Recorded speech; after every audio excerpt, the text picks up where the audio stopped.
Daniela back to read another story for you. This week's story is called The Littlest Dinosaur by Michael Foreman.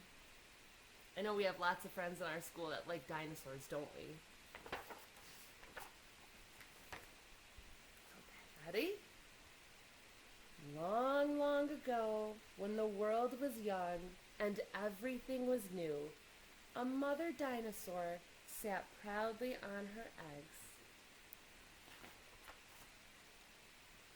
One by one, the eggs began to crack, and baby dinosaurs poked their heads out into the sunshine. All except one. The mother worried and fussed about it and kept it warm and sang songs to it. But still, the egg did not crack. The neighbors came by with help and advice. Keep it warmer, they said. Keep it cool, they suggested.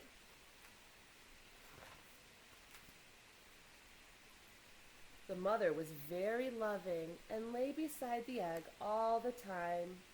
She breathed on it to keep it warm or fanned it with banana leaves to cool it down.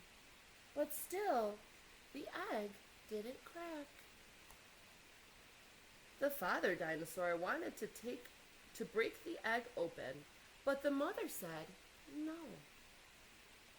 It will happen when the baby is ready, but not before.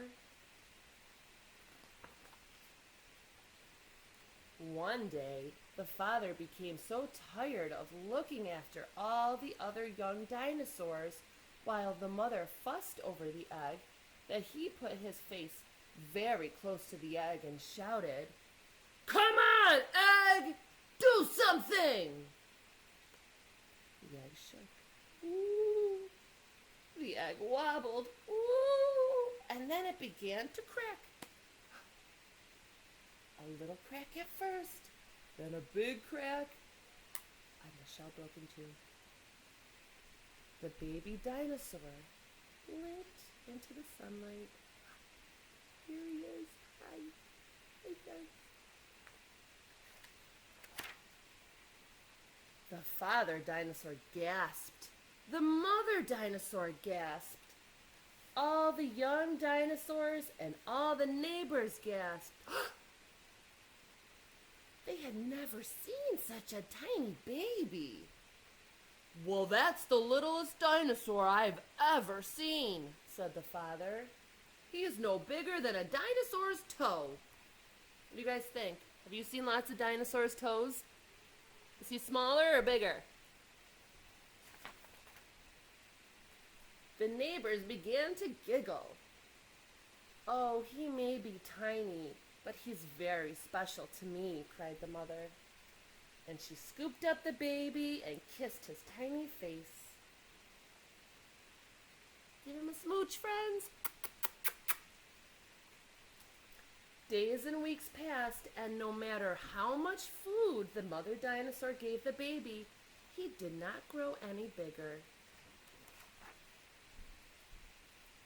The littlest dinosaur was sad because he was too small to join his big brothers and sisters when they played. And what if one of his huge neighbors stepped on him by accident?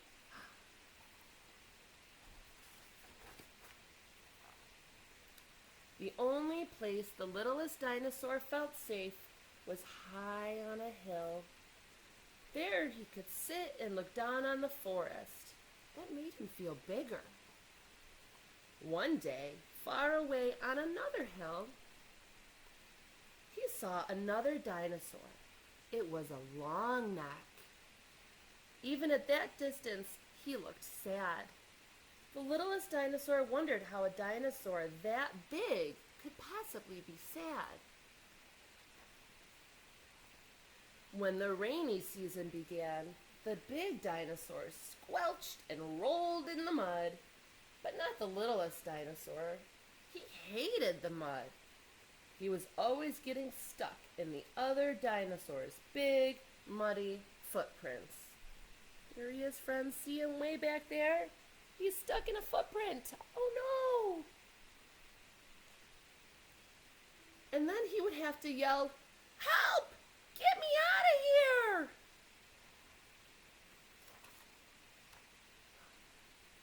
One day, the father dinosaur got stuck.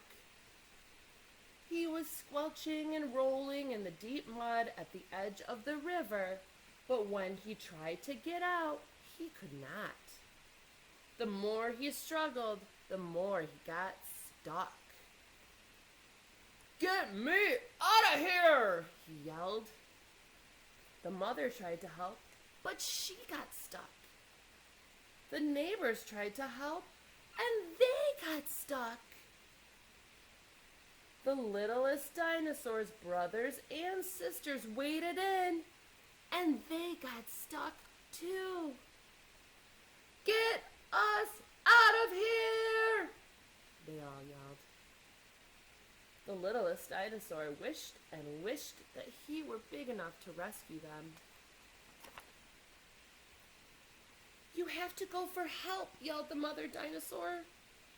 But who could he go to for help? Wondered the littlest dinosaur. Then he remembered the long neck. Do you remember the long neck dinosaur, friends, on the other hill?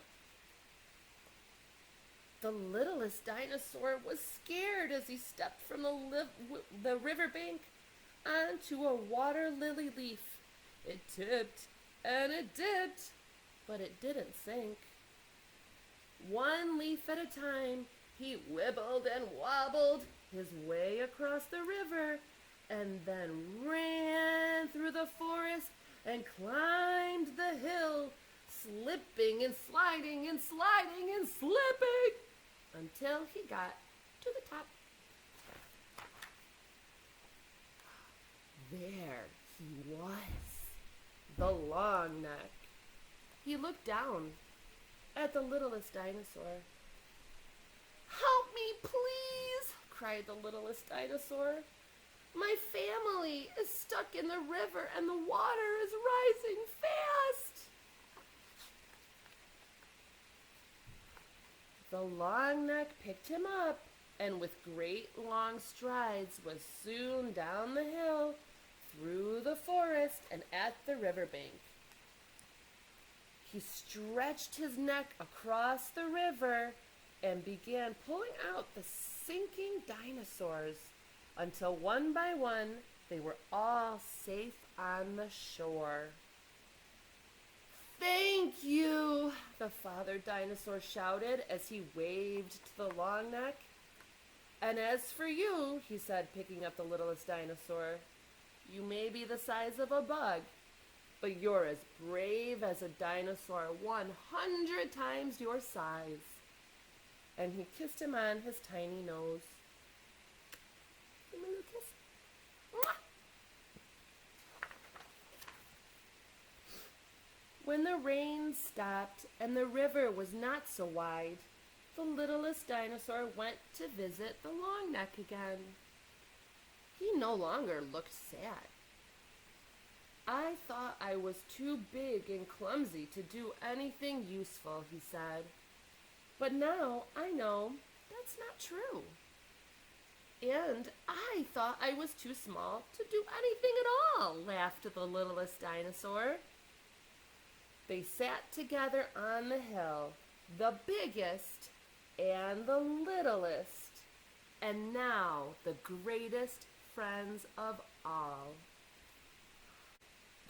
Okay, my friends, I love you all, and I miss you all, and I hope you have an awesome day. See you soon. Bye. Have a magical day.